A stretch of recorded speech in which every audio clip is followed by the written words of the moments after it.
Santos rides a hero bold, in the shadows lurking, but his heart pure gold. Fighting crime and chaos in his custom patrol car. Every night danger's lights shine like a star. They call him Danger for his daring stance, with a heart full of hope and a will to advance. He's the shield for the weak and the brave in the night. In the wild streets of Los Santos, he's the fearless knight.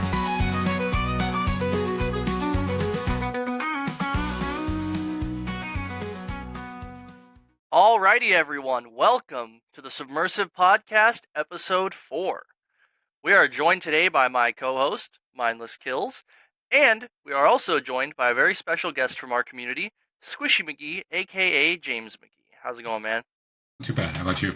I am excited to have you on here. This is going to be a great episode. I've been looking forward to talking to you about FiveM and the community stuff for a fat minute, and here you are now.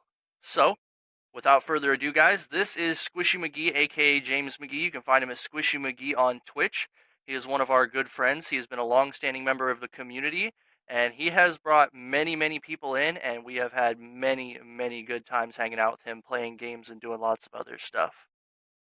So, I want to jump right into this, honestly, and ask you, because I'm kind of curious, and I don't know if the community is or not, and I know that a lot of people who watch this are friends of yours and people who've been around you for a while, but I want to know what games you got into before you played FiveM, because I've honestly been super interested, because I don't know exactly what you were doing before, because when I met you, we were mostly playing FiveM, so I'm kind of excited to see what you got to say about that. I started out with WoW pretty much, and I played that until about 2011. Then I took like a 5-year hiatus from gaming, from PC gaming, online gaming, and then I came back and I started playing Arma 3, and that's where I got into the RP. That's when I got we were playing survival servers, not survival, RP servers, and I played as a cop on there. And then I started watching videos of FiveM and got on FiveM. But before I was playing like Arma 3, a little bit of Space Engineers. I was about to say, I know that for sure I played a lot of WoW. Well, I guess I can't say a lot of WoW. I did play a little bit of WoW with you on some of the servers that you were on, and I also tried to get into Arma, but I got into it for, I think, like a week with my buddy Tanner, and we joined a Star Wars themed Arma server that they had going. I just couldn't really, it wasn't my cup of tea, but the game itself is super fun. I don't know if I was just in the wrong type of gaming sense for it, but it looks super fun, and I still have it. I just have never really gotten into it because I didn't know a whole lot about it. But I knew that you played that a lot because I've seen you streaming it a lot recently, and especially a lot of WoW, because I know you're super into playing World of Warcraft. Let me see. Arma 3.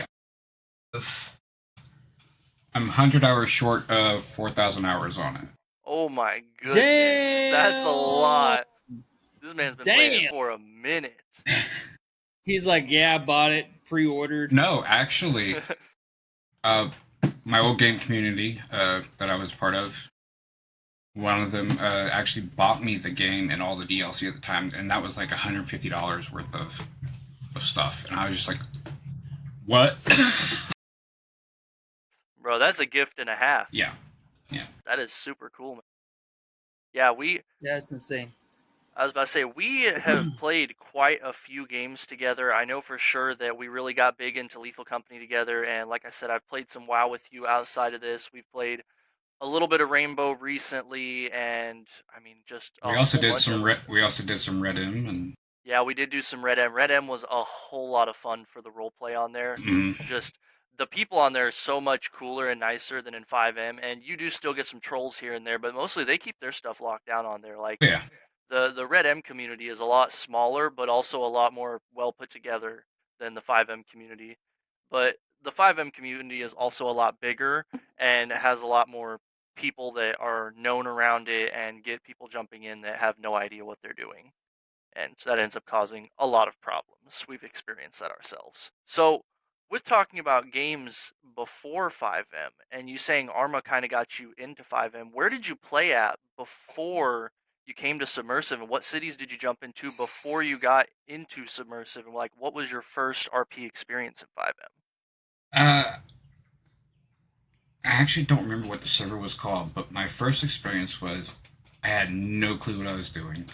So I actually got on, because I played a little bit of GTA, just enough to get myself familiarized with it, because I've never actually played the single player. Oh, really? Yes. So I hopped on, and I put on the Twitter or whatever they had on there at the time, saying, new to the city, looking for somebody to take me underneath their wing. I'm at this location, or here's my number. I had a guy call me up and start showing me around. I joined his gang at the time, and it was a blast. Yeah, joining gangs from like a beginning standpoint is always the best way to go, because you don't have to deal with all the drama of being alone in the server, and they really take you under their wing and show you everything about the city, and you get a good starting base for a community of how to grow and how to learn to play the game without being on your own and being lost. Yep. And then from there, I went to one server. I forget who the owner was. You and Ball also played on one of his servers. I can't remember the name of the guy, but you guys were Dogs of War on there. It might have been Billy's city, because What? No, not Billy. I forget what this guy's name was. I really cannot remember. I was about to say, I know we played in Billy's city for a while, Higgs's city. Higgs. Higgs? Higgs. Yeah, Higgs's cities. They were a mess. So, played on one of his, and then I think it shut down. Then he opened a new one. I started playing on there. I got involved with Dogs of War, but I also had a character that was a police character. Started from lowest to end up becoming chief of police, with Riggs being commissioner. That's where I met Riggs. I do remember Riggs. He was a good cop in that server too. Yes, and then me and him both fell off on the RP after some issues with that, because they made me admin, and I took care of some admin stuff, and they said, "Oh, you shouldn't have done that. They were streamers. They were streaming live," and it's like, they're breaking the rules. I always hate that when you're adminning and then someone who owns the server and other admins are like, "Oh, you shouldn't do that. They're streaming." It's like they're also ruining the roleplay for other players. Like, yes, you shouldn't stop the roleplay, but there's a point where you have to tell them what they were doing wrong. So even if they're streaming, they're gonna have to get pulled to the side eventually and be like, "Yo, you can't be doing that." Yeah, because I mean, in RP, I tried to tell them, "Hey, you can't be doing this." They didn't listen, so I was just fine. I was like, "Fine, okay. Yeah. Here's what's going on." But from there, I actually left because of that and took a hiatus. And then I don't remember if Riggs brought me in or if your dad actually brought me in. I know at one point, I believe it was your dad that invited me to come to Submersive. I think so, because I vaguely remember him saying that when we were trying to get the city first going, and Luke and Mac were first around, and my buddy Jenga and Fieldsby were still around, we were like desperately in need of trying to get some people into the city because it was just dying, and I was doing the best I can to promote it, and nobody was coming in. We get like one or two people that would fly in and then never come back. And he was like, "I'm gonna try to get a hold of a bunch of the old Dogs of War members and see if they'll come in," because they had all sorts of different characters, and we could get cops and EMS and city officials and other gangs in. And he was like, "We can just have them all jump in and see what they can do." So he got a hold of you and Baba Yaga and I think Riggs also. Riggs, and he invited like 6 or 8 people that he knew were going to be good and join the city from just not having anybody in the first place. And he was trying to invite Sam, but the issue is that Sam and Tech had their own city at the time. I think it was called like Twisted RP. And they were heavily invested into working on their city at the time. And we were like, well, we need to get some people in our city. So we were planning on inviting some of his people and then us also going over there. And we kind of did. Like, we jumped in with me and Luke and Fieldsby and them into the city for like a day and hung out there for a little bit. And then we would jump back into ours and play it more consistently. But yeah, he invited a ton of people at the time he invited you over there. And I know when you came, you brought a squad with you for sure. Well, it took a little persuasion because Coffee. Oh my God, what was his name? Johnny Matza. Johnny Matza, thank you. Coffee did not have the game installed. I don't think Lathana even owned GTA 5 at the time. Like, which was Grandpa. None of them really had it installed or really did much, and it took me getting it, going in, playing, and I finally got. I think I got Demonic in, then I got the rest of them all started trickling in, and Yeah, then they weren't sure they would enjoy RP, and well, they're all playing in another city right now. Oh, I know. This Mindless was the same way when we tried to get him into RP. He kept saying no. He didn't want to buy PC. He liked his PlayStation too much. He didn't think he could get into roleplay, and he just really didn't like the idea of doing it because he felt like it wasn't something he could get into. But I mean, we all see how that went. I didn't think I was going to get into the RP aspect. I didn't want to put the money into a PC at the time because I didn't think it was a practical investment. But then Jeremy loaned me one of his older PCs, and that's when I first got into the city. And I think after that, I was just kind of hooked. And I was like, you know what? I guess I'm going to spend the money. I'm going to build my own PC and see where this takes me. And I'm honestly, I don't think I'll ever go back to anything else.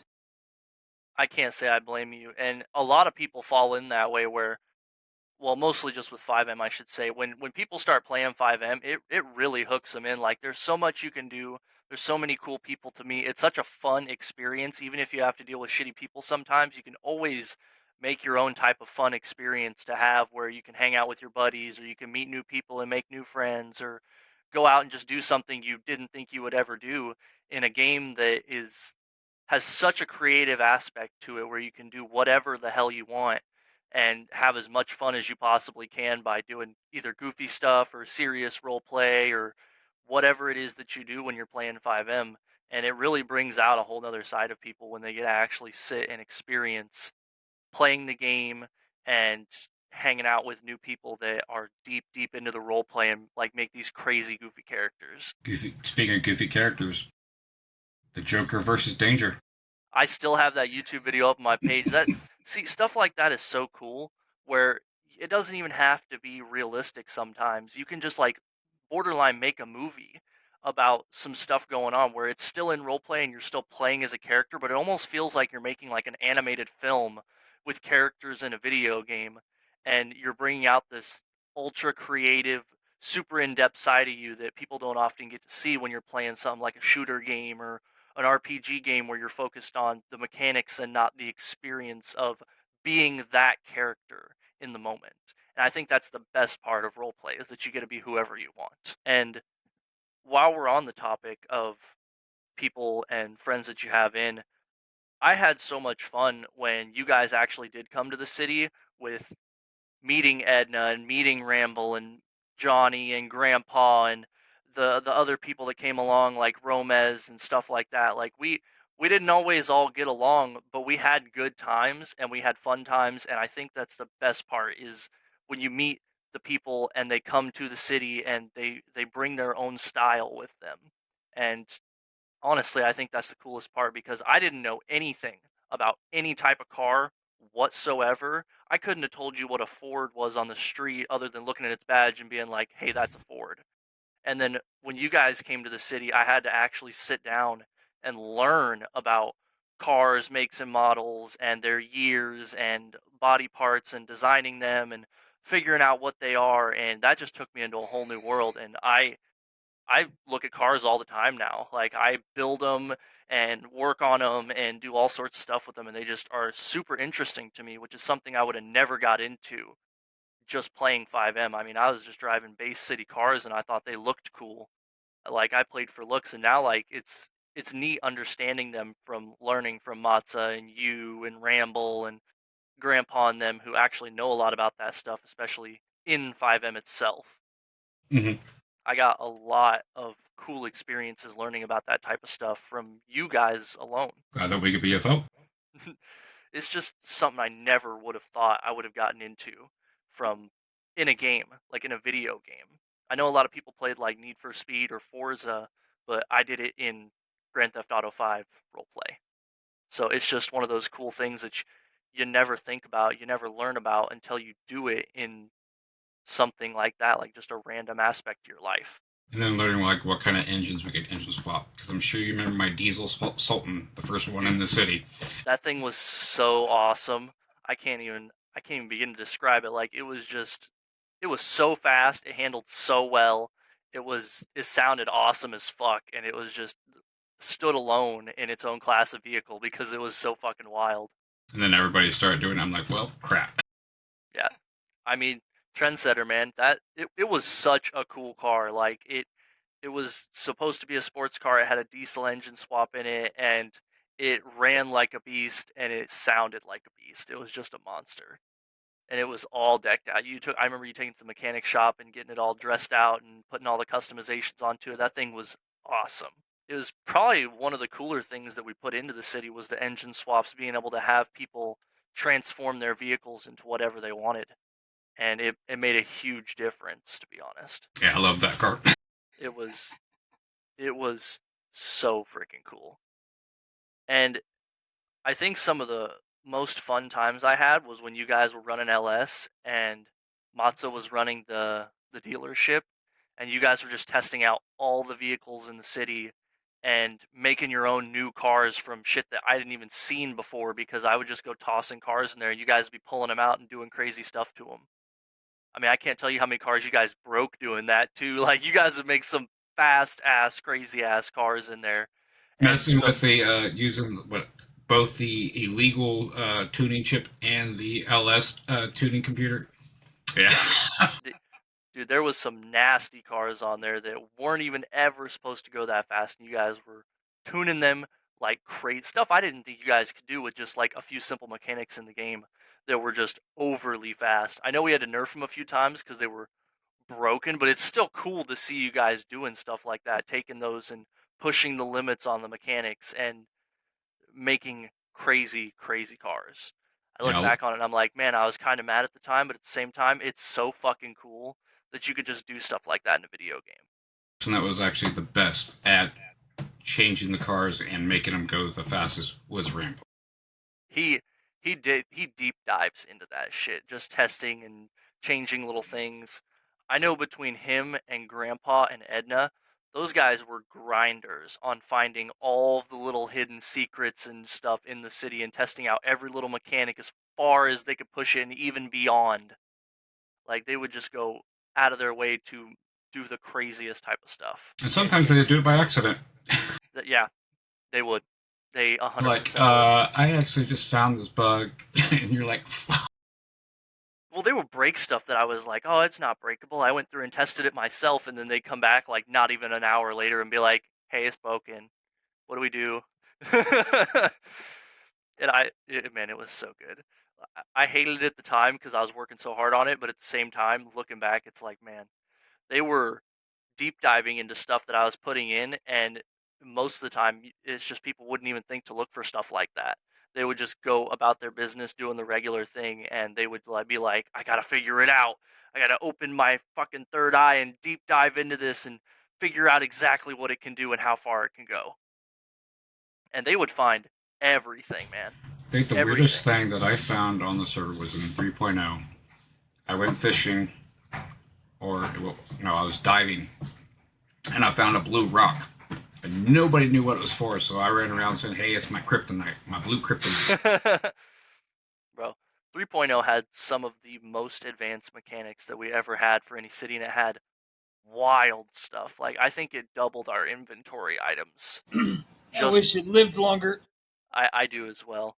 It had some of the coolest stuff in it. It was 3.0 was awesome. It was a lot of work, for real. Like, I think we had probably already 8 to 10 grand in assets dropped into the server that were just put on the back burner for another 5 or 6 grand of new assets that I had put into the city for all sorts of stuff just to revamp it. And it took a lot of work. I worked for 3 months just redoing every little thing I could to make it as unique and our brand as possible. And it was so awesome. I never had so much fun playing in the city besides then, because it was one of those times where I didn't have to main being a cop, because there were enough people in, and with Foster taking over and Dwayne being around and Sam being around, that we had enough cops on that I could just do whatever I wanted. So I would come in and play as Danger. I'd come in and play as either of the Miles and play as my rando characters. It was a lot of fun. Yeah, I think the best person of your characters that I liked the most was Miles, but there's also your other one that I cannot remember his name, but he had that teddy bear. Corey Fitzgerald. Corey Fitzgerald, man. Mr. Fitzgerald. I loved Fitzgerald.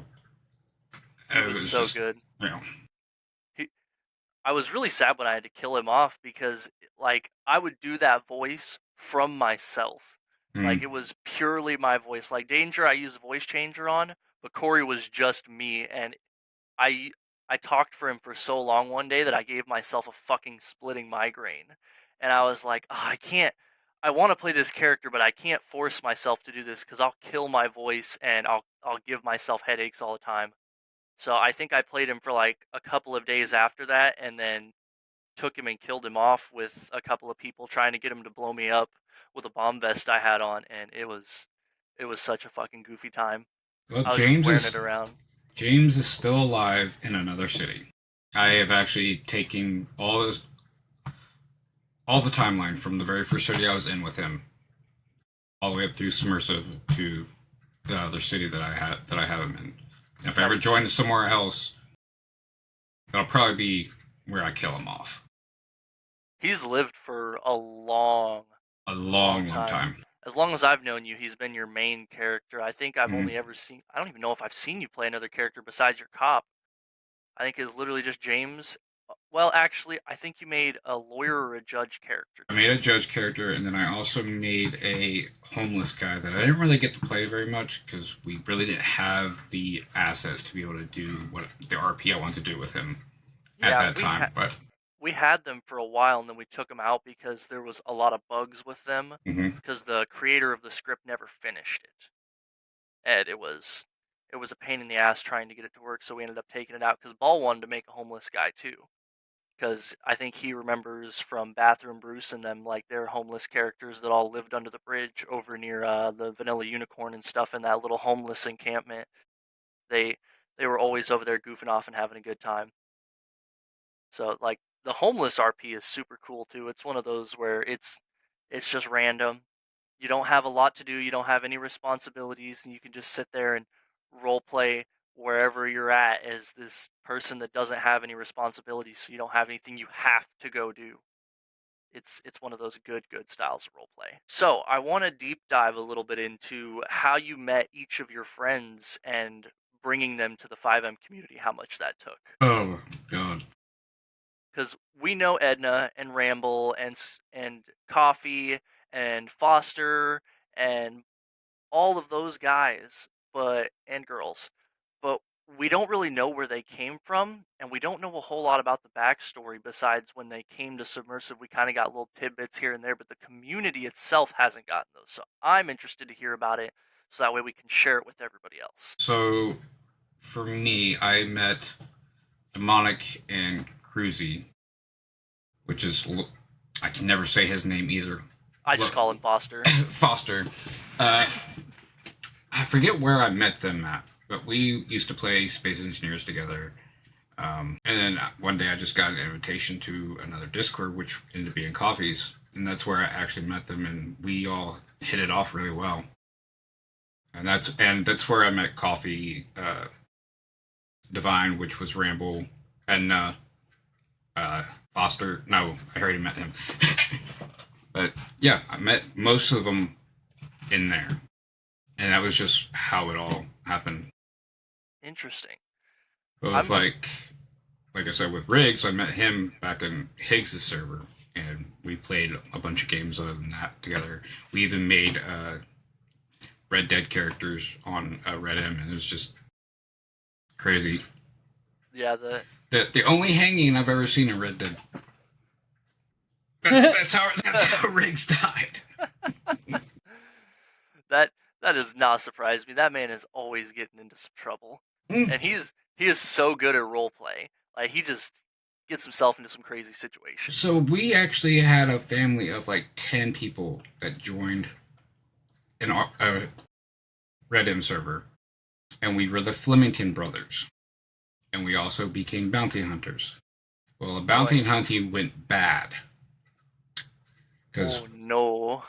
somebody, we don't know who, actually shot the guy as he was kidnapping the sheriff. But because the guy got killed, they brought in lawyers, and Riggs decided to take the fall for the rest of the family. That's why he was hung. He took the fall. Almost ever, unless it's like an in the streets duel that's sanctioned and it's understood by everybody that you guys are dueling to the death for a perma. Other than that, there is no killing. Like if you do bank robberies and stuff like that, you kill somebody, it's jail time. If you go bounty hunting, it's jail time. If you accidentally shoot somebody while you're hunting or something like that, it's all jail time. Yeah. There's no ifs, ands, or buts ways around it. Even though it's the West, they do not care. It's No. You kill someone, you're going to jail. The crazy part is we actually had a deputy with us saying, shoot him. They never say anything about kill him or don't kill him. Damn. So it ended up that way, and the Flemington brothers kind of split. One guy went crazy and made a cult. Another one went and joined the cops. My guy kind of went off away for a while. Understandable. Yeah. Honestly, it doesn't surprise me. I feel like that's a way a lot of gangs and stuff like that end up, is a character dies off and then the rest of them kind of split up afterwards, because it's not the same if you don't have the whole group. Mm-hmm. And I kind of feel like it ended up a little bit the same way with Edna's Purple Anarchy kind of group thing that fell off, because I know that in Submersive, when Edna first came, she started her little purple squad because there wasn't a lot of clothes, and she found that purple hoodie and she liked it. And we ended up making fun of her for all the time because it was the only thing we ever really seen her character in. It was like out of a TV show or something. When you saw her, she had her purple fucking hoodie on and her hat that was a fedora and just had this purple ring all the way around it. So every time you saw her, you knew it was her because she's wearing the exact same goddamn thing, and it was always with the purple. And when she ended up getting into her whole roleplay deal with Mac, it became a big deal because she took over one of the gang territories that was the favela on the northeast side of the map up there near the lighthouse. And I don't know exactly when or how she started the Purple Anarchy cult, because that was really what it ended up turning into, was a cult. Yeah, definitely. And she kind of pulled all you guys with her into it at the same time to make that group gang aspect. Well, and eventually, she didn't pull me and Johnny. Yeah, remember, we went and made the family. I was about to say, that's what I was going to say. You guys were kind of up there hanging out, and then you split off into your own mafia-style gang group where you guys went and took over the vineyard, and you guys wanted to start your own thing up there. That way you weren't linked to what she was doing all the time, and you guys wanted to do your own thing where you had your own stuff because you wanted to be a little more sophisticated with it. Mm-hmm. Which, I don't blame you. I feel like that's honestly the way I would go in roleplay, is I don't want to start like a street gang or the cult thing she had going, which was really cool roleplay, don't get me wrong, but it just wouldn't be my style. And it matched her so well. Like, it was honestly one of the coolest types of roleplay we had, because she brought an experience with her that was unlike anything, because for sure, the guys that were there were basically a cult following. Who was the last mayor in Submersive? So, the first mayor we had... No, the last one. The first Eternal. was Sorrentino, and then Eternal, his in-character name was Matt, No, Winterfield. Winterfield. But then he got deposed of his office due to... I think Foster took that over as Bruce Wayne, didn't he? Yep. The family finally took over office. Yeah. Because we had taken over, I owned the Drift Park. Mm-hmm. Bruce Wayne also owned LS Customs. Yes, he did. Johnny Massa owned one of the car dealerships. Yeah, he owned Mosley's car dealership. Yep. And then we got Bruce Wayne into office. Yeah. You guys were running the town as an actual mafia. You had all the major businesses, and you were in office leading the government. Mm-hmm. It was super cool. It was a full takeover.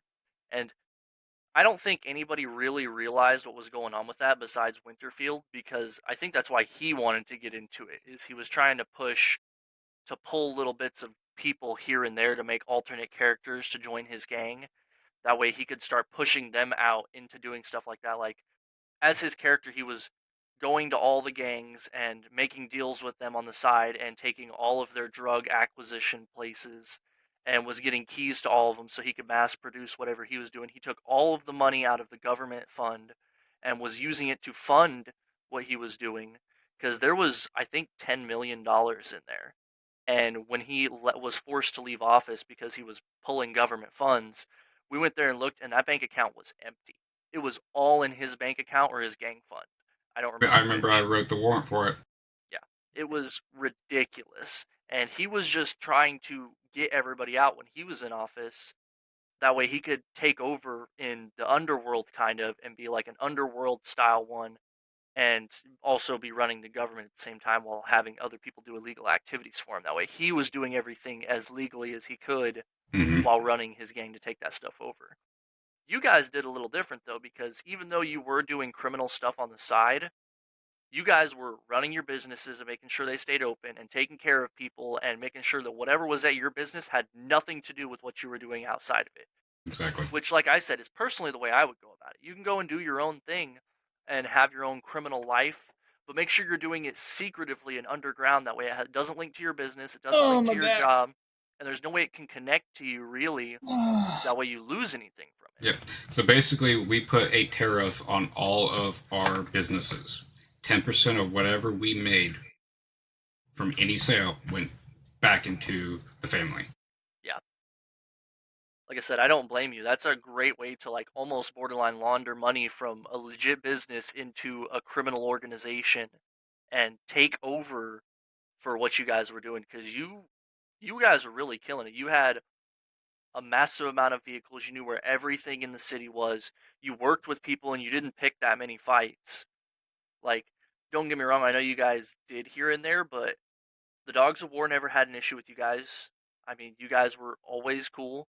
I know when the Triads were around, they kind of did, but that was because they kind of picked a fight with everybody.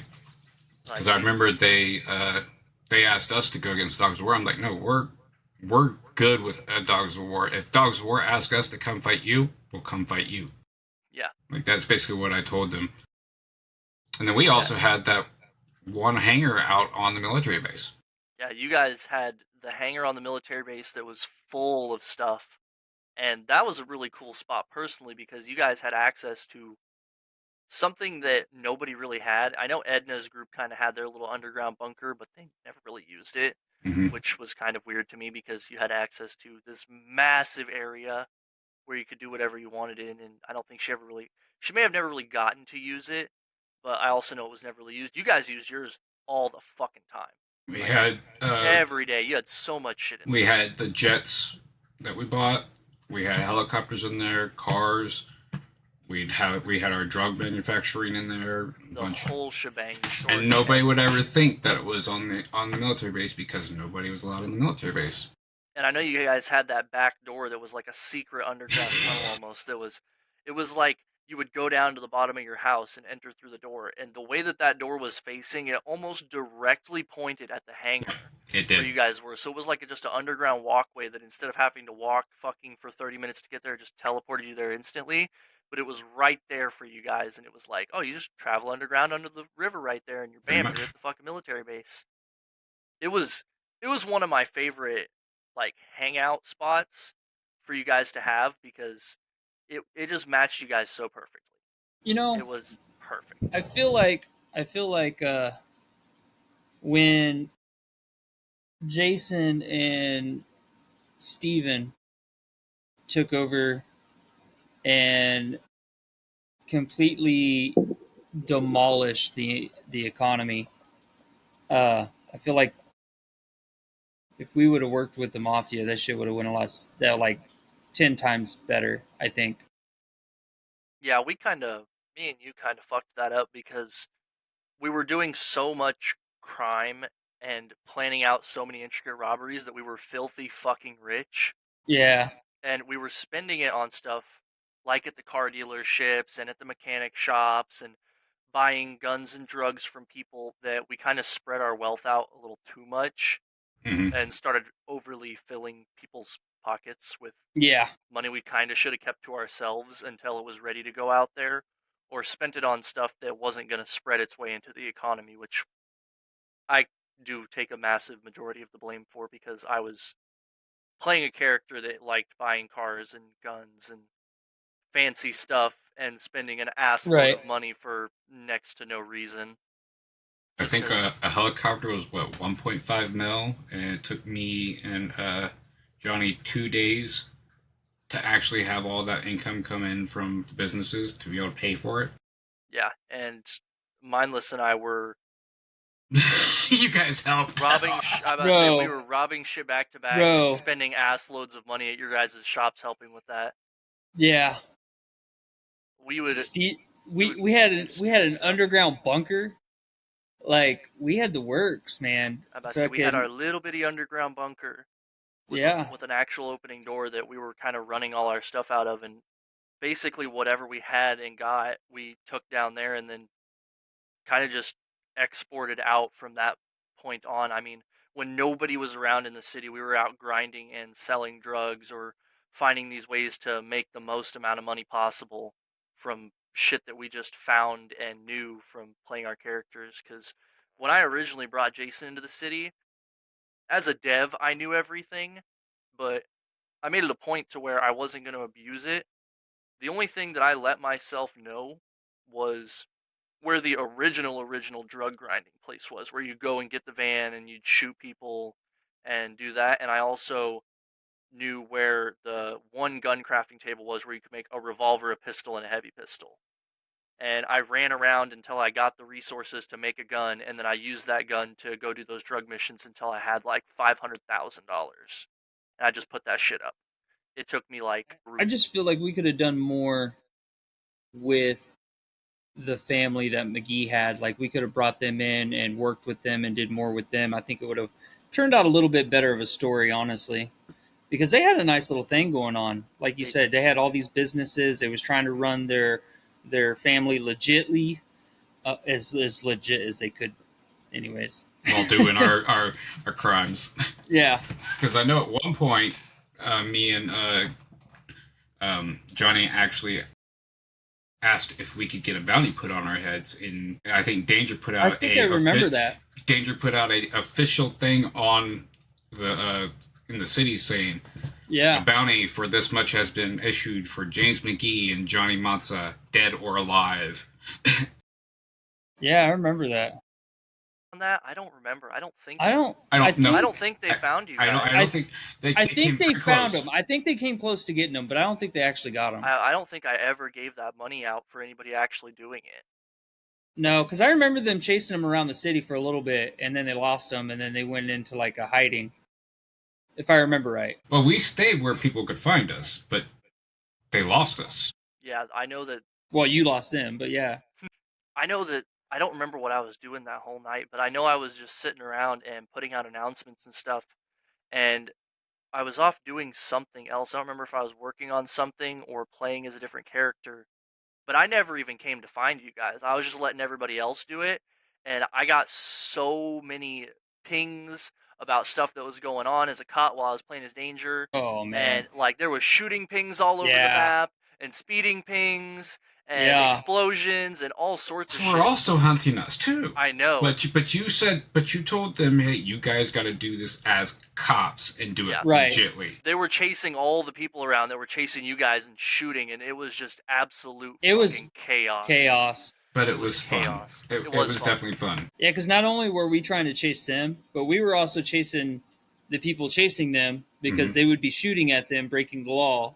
So it was for the cops, it was pretty chaotic. It was a massive ball of chaos, but it was awesome. At the But same we were time. also in the OOC chat giving ping, like I think it was like every 10 minutes we were given a location ping of where we were.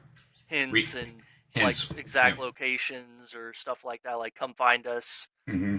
Because the bounty on your guys' head, I think it was 1 million for each, or it was 500 for each of you guys for a total of As- $1 million. Yeah, it's 500 for each. It's But- 500,000. Which for at each. that time, I think that was what 2.0. Yeah.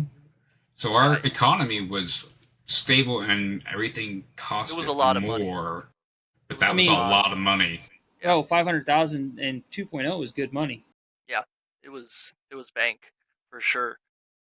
I think a lot of the reason why you and I never really actually teamed up with McGee is because the bunker itself was like our coolest asset, and we It didn't want was. anybody knowing where it was. Right. Like, Are you we talking about spent the one down on the docks? Because one McGee that and was Lathana down- found it. the one that was over by the power plant. Yep. Yeah. That was under the bridge. I was trying to keep it hidden for so long. But Oh, the I know issue which with one. it was that because there was a door there that opened, cars would stop there on the bridge above the door waiting for it to open. So you get this long ass line of fucking cars backed up, and I think Edna said she was driving through there one day and ran into them, and she either stopped and got out of her car and started shooting peds, or she flew out of her car or something and ended up discovering, like, seeing it out of the corner of her eye under the bridge. And everybody was like called over there and was like trying to fuck with it and get inside of it and figure out what it was, because they didn't know what it was and never seen it before. I myself knew what it was because you showed it to me on your Yeah. Miles character. We were both in our admin mode. Yeah. But James never knew what it was. Right. Yeah. I was going to say, tried I to think keep it Edna was so the first one to come secretive. across it. I think I only ever brought one person there, and I think I like headbagged them or something and brought them inside of it for a roleplay scene, and then they saw the inside for a minute when they were brought in, and they didn't see anything until they were brought out of it afterwards. I think that was the only time I showed anybody besides Mindless in his character at all. I didn't bring nobody there. I brought him and him alone to that place and was like, this is ours, nobody can know about it, because if anybody finds out about it, motherfuckers are going to be stalking this place waiting for us to show up so that they can get inside and figure out what's and we were inside. like hoarders too. We hoarded everything in there.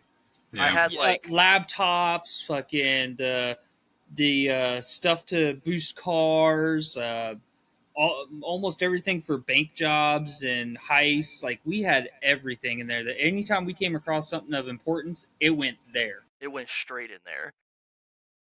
Part of the reason why I tried to keep it so well hidden is because when I put the storages in there, I was hoping eventually someone would come across me and figure out what it was and try to sneak into it, or I'd leave it open and they'd go inside. None of the chests or anything were locked. Nothing in there was locked Wow. up. If you were just a regular person, you'd go third eye in there and dig into everything. Everything was open, everything was unlocked, and there was a computer we had in there that had access to cryptocurrency mining, shutting off the power to the fucking Yep. city, and all of it was like super hard mini games to access. Like, it was shit that I had a hard time doing. I think I ended up giving up on working on using it because it was just so goddamn difficult. I know that the family also had that computer. Yeah. And I could.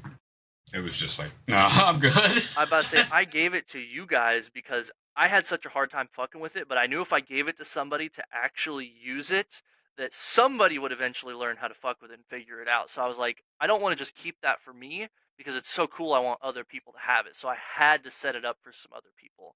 And I think I gave it to Edna, and I think she used it like twice. Steven had it on his yacht. Yeah. I put it in several places for just to get people to see what they could fucking do with it, because the mini games were all linked to stuff like bank jobs or the VAR heist or store robberies, and it was just every little thing you could do to like test your skills and get better. Because I know there was one point where me and Grandpa and Slick were the only people that could even do the bank job. Like, it was just such a fucking difficult robbery that either Grandpa had to be called in or Slick had to be called in to do that when I was playing as Danger. The They're one the time, only ones. I think it was me and Johnny were trying to rob the Legion Square Bank, and we had Jay, I forget who his character was, as hostage. We were in there for 15 minutes. And we're like, we can't figure it out. Can I call somebody in? And they're like, sure. I was like, I need a safe cracker. Called in Grandpa, and he's like, only thing I want is your hostage. That's fucking Grandpa for you, dude. He was so fucking cool and funny to roleplay with because he just Hell yeah. He had the craziest roleplay aspect. I have a clip on my Twitch still of his favorite thing was knives. Swear to Yes. God, his Oh favorite man, I don't know fucking thing was how knives. many times that he would always come up and shank my ass. All the time. One of the funniest moments one of the guys actually brought up the other day was Danger saying, "I have a stick," and then James McGee ended up on the floor while we're both in the wheelchair. But switchblades. I open up his pockets, all 5 top slots, switchblades. 31 switchblades in all of his slots down below that. I'm like, where are you fucking keeping these? Like, his pockets are full, his boots are full, they're sliding down his pant legs, he's got them under his armpits. Like, where the fuck are you keeping 31 switch? What are you doing with those? You got 31 stab victims, and it's just your calling card, you stick one in him, and then you leave it there? Like, I was just dumbfounded when he was like, go ahead and search me. And I open it and it's just nothing but switchblades in his fucking pocket. I'm like, this guy right here is way too committed to this bit. It's so goddamn funny. And he was good at it too, dude. He could fucking pull that thing out and stab anybody so Right. bad. Oh, it's it was quick, like a dude. quick draw, dude. He was just Right? out and stabbing. And then 90% of the time, he'd get it out and stab you before you could get your gun out and shoot him. Before you could even get away. And you guys are so Right. used to Grandpa's RP. You should have seen him in like Red M. Like he was completely different person compared to what he is normally and Grandpa. All buying a citizen, except for when we decided to do a little bit of criminal stuff. But it was just so crazy to see how different demonic who his Grandpa can play. Man, that is so cool. I wish I could see that side of him, because I only ever saw him playing as Bill Geiger, and that man was a menace to society. Me and him Wherever have he actually was. been talking about getting back into Red M. Along with Finn, which is Rajan. He was talking about it, and we were talking about maybe bringing back the last few surviving Finnegan brothers. No, Flemington brothers. That would be super cool to see you guys doing that, because I know personally from my experiences, I haven't really gotten into roleplay since the city closed down. I mean, I kind of do a little bit of stuff here and there where I play a little bit as Danger, but no like actual RP scenarios like with FiveM where we played as cops and went out and interacted with people, or Red M, or any of those games like that where you actually roleplay with people since the city shut down. Mm-hmm. And most of that's because I had my fill of FiveM, and I don't think I could ever get back into it without it being submersive. Yeah. Because it just had such a pull on me that I feel like if I went anywhere else, I would nitpick too much about little things, and it would drive me crazy and make me want to start the server again. And I just don't have the time for it anymore. And I also don't starting have the from patience. scratch, Yeah, almost. starting from basically scratch, because it kind of hurt my soul when it was gone. But I'm glad that I have time to do other things like start this podcast and play other games with my friends, and not solely focus on constantly working on stuff or changing things or meeting people's needs or wants that they had for certain aspects of it. And I know we've talked about this on several episodes. I now have the time to where if I want to do something, I don't have to have someone coming up to me and being like, hey, can you do this, or can you fix this, or will you work on this, because I don't have that responsibility anymore. And it's a weight off my shoulders, honestly. It feels really nice. Like, I know I was one of the people that would, hey, when you have time, will you do? But you know this? how that. I You am know how so that bad goes. at that shit. Yeah. It would be, Yeah. oh, I gotta do it right now. No, but I would always tell them, stop, I don't need it done right now. But of course, if there Right. was something that was majorly needed taken care of, like, hey, this needs taken care of. Yeah. And I know a lot of people tried to do that. It was just, my thing was like, it's gotta be perfect. It's gotta be perfect. It's And gotta I be had done now. I gotta do it now. I had such a bad time with that shit. I don't know what it was, if it was my OCD or my ADHD that just made me have to fucking go and work on it. I had to do it right then, right now, and I couldn't rest until it was done, or until it pissed me off to where I didn't want to do it no more, and then I would just get off. Now it's really dark. I was constantly doing stuff like that. So, we're kind of nearing the end of the podcast, and we've talked a lot about Submersive and Squishy and the crew and stuff like that. But now the Submersive is gone. Part of the reason why I made the podcast is because we don't hang out with everybody anymore.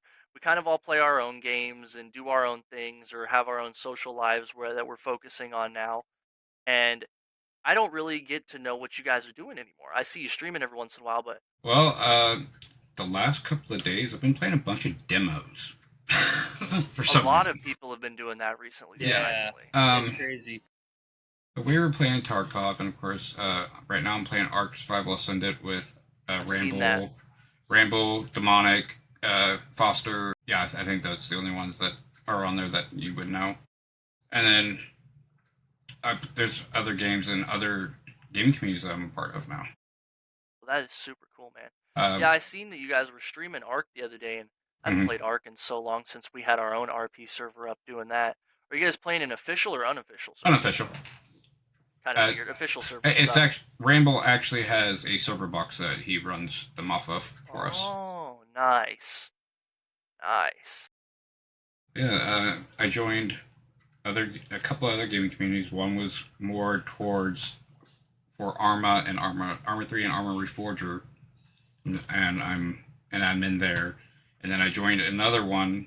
Also, just kind of got pulled in and was there like a week. And they're like, "Hey, we're gonna make you an admin." I'm like, "What?" But I'm actually glad that I'm a part of that one, is because called the Realms of Asgard, and we are actually affiliated with the Illinois, or is it Indiana? One of the two, American Against Prevention of Suicide. Well, that is super cool. Oh yeah. Yeah. That is badass. But I've kind of had to step back from the leadership because of my stepfather got really sick, and now he's on hospice. So the stress from all of that with him, I couldn't do that and leadership for a while. So Completely understandable, man. Completely understandable. But yeah, I've seen you guys playing so many games. Like you said, you've been playing Tarkov and Arma. I seen you playing a little bit of WoW recently. But I didn't know what you were actually getting into, because everybody kind of plays their own games. But it's more interesting to hear about what you guys are doing when you're playing the games or what you're doing in the games. And I've been excited to see what you guys have been up to. yeah, we've been doing. Let's see, Daisy. I've been doing a game called My Garage, where you rebuild cars and whatnot. Me and a Coffee were doing a thing of Schedule 1. Schedule 1, dude, I cannot wait to play that. I've been trying to get the money to play it for like the last month. I stopped playing it just to wait for Danger to get in. Yeah, so like unfortunately, with the game, I can play it like 10 minutes and get bored. Or I can be on it for hours at a time, just like with Ark and Arma 3. Like Ark, regular Ark, I'm sitting at 2,500 hours. Ooh. Damn, you've been playing that. That's insane. I don't think I have a single game that's over 1,000 hours. For Honor is probably my closest with like 800 hours. I know in FiveM I probably had like 3,000 to 4,000 hours. I wish Steam actually had a thing to sort by hours. Yeah. That'd be great, because then I'd be able to actually tell you like what games I got the most of stuff in. There's somewhere on there where you can go and see your hours and the amount of money spent in those games too, for your revenue that you've spent on them. But I could not tell you where. Yeah, I know the last time that I checked, my Steam is worth close to over $6,000. Then again, Squishy also has 10 terabytes of hard drive storage. Not no a more. Million Not a no million more. games. Your Steam library looks like a fucking bookshelf of every game you could possibly think of in there. I own right now, just in my uncategorized stuff, is 478 games, not counting what I have favorited, which is 9. Cow. And then I also have a crap ton on Epic, because Epic gives away free games all the time. That is insane. I only have 80 in my whole playlist. So, because... You have 5 times my amount of games. And I feel like 80's a lot sometimes. I couldn't imagine what I'd do with 400. I'd never get bored.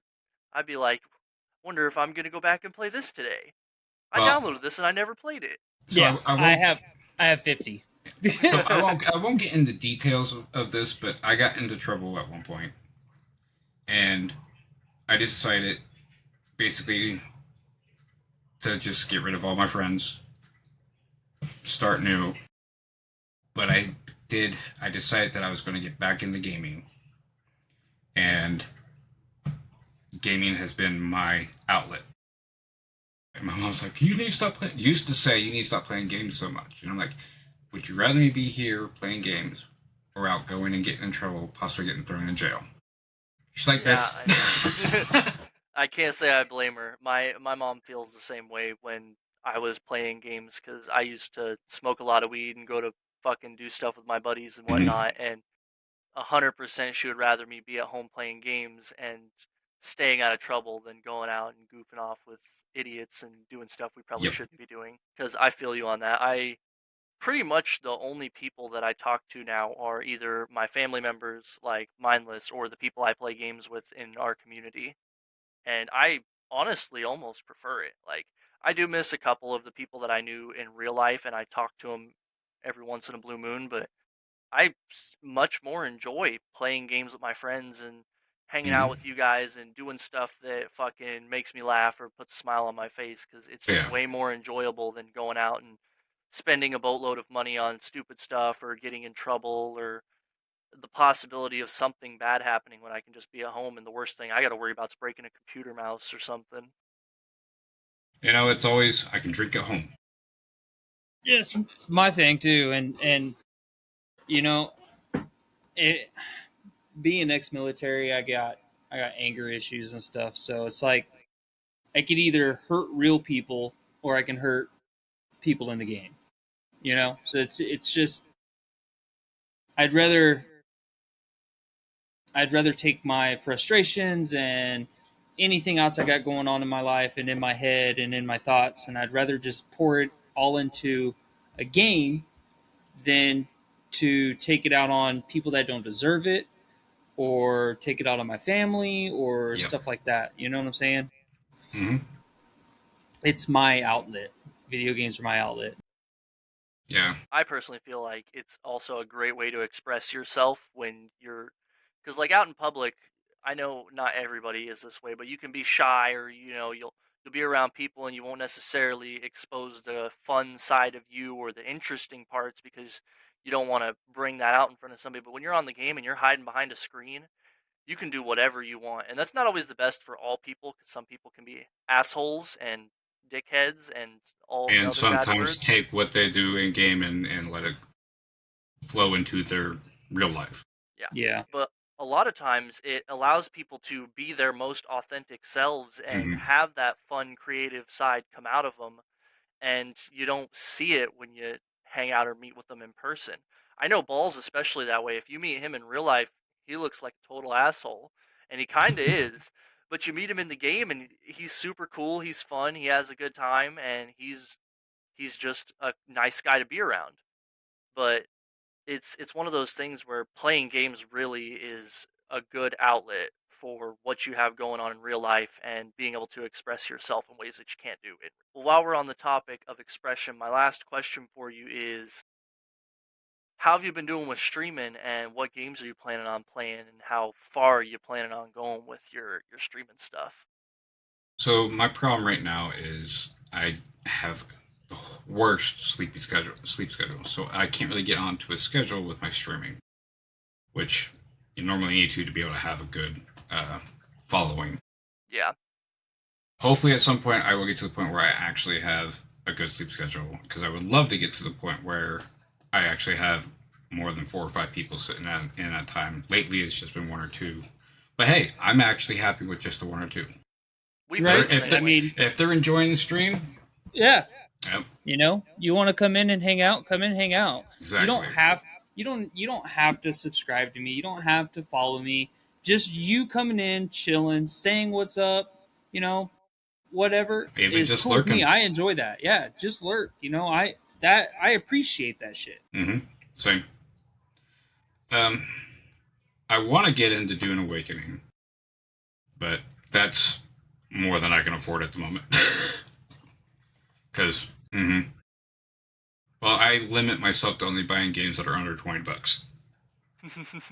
So, like, that's right now. I gotta wait until it goes on sale for Waiting less for than that that. sale, baby. Waiting Exactly. for that sale. I feel that, man. Like I said, I spent a lot of money on games in I think the past 3 or 4 months because I've bought a couple of new ones and played them a little bit. And the only reason I haven't gotten Schedule 1 is because I've switched jobs in real life and it's been raining here like crazy, so Yeah. it's been putting us out of work.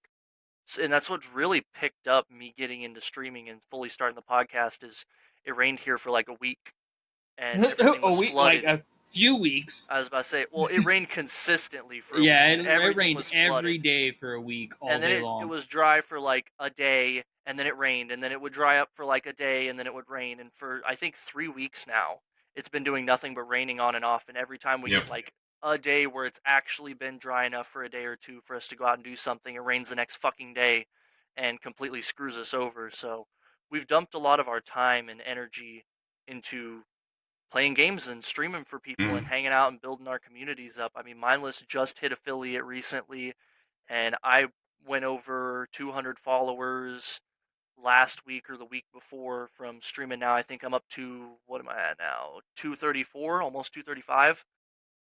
So we've been growing slowly and getting our followers up out there, and we're kind of excited to see what the other members of our community have been doing. If you are streaming, we want to help build your communities up too, because that's how you grow as a content creator. You and people that know you spreading the word and sharing our communities and growing with each other, instead of just like, there's very few people that stream solo and get mass followings. Right? I mean, you got to have like some banger ass clips that just do well. Yeah. Yeah, and I really need to like record and post on the TikTok and YouTube, but I just haven't. So right now I'm sitting at 461 followers, but I've been streaming for 4 5 years, maybe a little bit longer, but I just haven't done it consistently enough to really get that community going. Right. I feel the same way. I mean, I took a break for I think 2 years before I even came back to it, and my stuff had like fallen off so far that people that were consistently showing up to the streams before don't even tune in anymore. I try to tune in every time that every time that I catch it on, and even if I'm not watching, I've got it up and Lurking. lurking. I may I not have the sound on, but I got it up. Yeah. Hey, that's I try support to though, do you that know? with you guys too. Like when you're streaming, or when every once in a while when Fog jumps on, I click on his for a few minutes and check him out.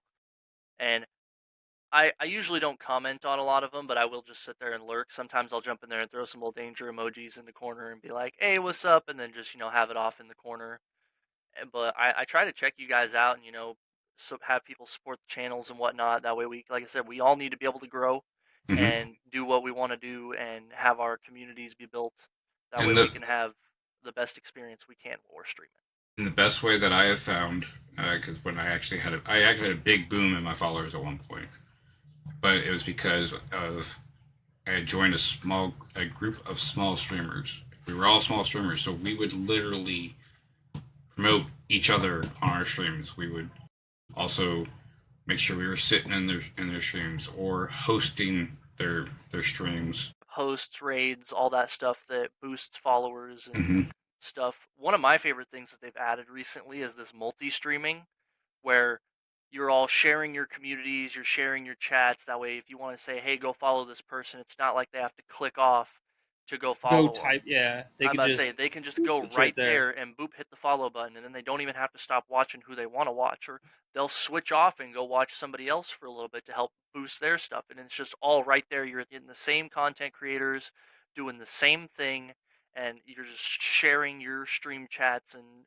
viewers at the same time, helping boost each other's channels right off of that. I mean, I went from having 1 to 2 viewers consistently to, I think I have like 3 or 4 consistently now, maybe 5 sometimes. And when we all stream together, we can boost ours up to fucking 10, 15, 20 sometimes. just by being in the same shared stream chat with us all sharing our little bits of viewers here and there, building it all up together. Because, I mean, if you got Very 4 true. streamers and you got 1 viewer watching each of them, that's already 4 viewers. Mm-hmm. Because each different person has another person that's watching them, and then it all builds into them growing together. And then they tell their friends, or you get people coming in because they see. I mean, it's so nice because when you go on the Twitch page, it actually boosts you up in there based on your shared community followers. So if you have a game that only has 10 streamers streaming it, if you had 1, you'd be all the way at the bottom and you'd be borderline off the screen. And if you do a shared community, it boosts you all the way to the top because instead of having 1, now you've got however many is in there that's shared between the chats. Yeah. Dwayne's buddy Juan has been doing that with us, and he's been helping us grow our communities by using his, and he'll get like 20 viewers at a time when we play Blood Hunt, and that'll put us in the number 2 spot every single time because between ours and his, it'll bump us up to 30. So if anybody's even got a little bit more than that, we're right underneath them, or we're the first person on the page when you click on it, showing who's all there watching. And all 3 of our streams are right there. Yeah, and you know, honestly, I don't think I would have gotten into. I know I already talked to Juan about this, and I know he's such a humble guy. You know, he's all like, "No, this is all you. You put in the work and stuff." But that man has helped me in ways that he don't know, like just the support. You know, like you got this shit. You know, like you got it. Just hang in there. Keep doing it. You got it. Just that is enough. You know, like I went from 7 followers to now 40 followers, and I've only been streaming for what, a month, maybe a month and a half. So, you know, that having people that support you in your corner is a big deal. It's a very big deal. It really is. That is the nice thing about having a community is people backing you and telling you to go for it, even though you're not 100% sure at times. And it really helps boost your confidence in order to do stuff like this. It definitely does.